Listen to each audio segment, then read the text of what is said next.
Hi guys! Nagpunta kami ni Habi dito sa Maki House. Ito yung paborito naming kinakainan dati sa Binondo. At meron din pala siya dito sa Banawe, Quezon Ave. Halika, pasok tayo. Yan ang Maki soup. Ang sarap niyan. At yung color white na yan ay fish Maki soup. At ang sarap din itong fresh lumpia nila. Super talaga.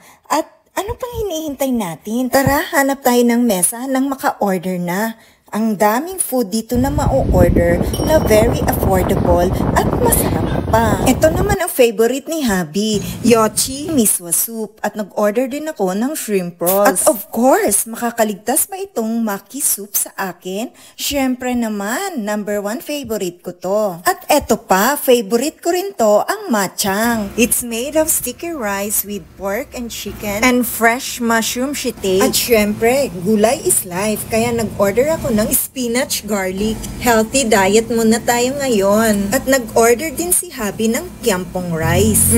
Looks yummy. Kaya umpisahan na natin kumain. Wow, ang sarap niya talaga. At ang total bill na binayaran namin is 1,155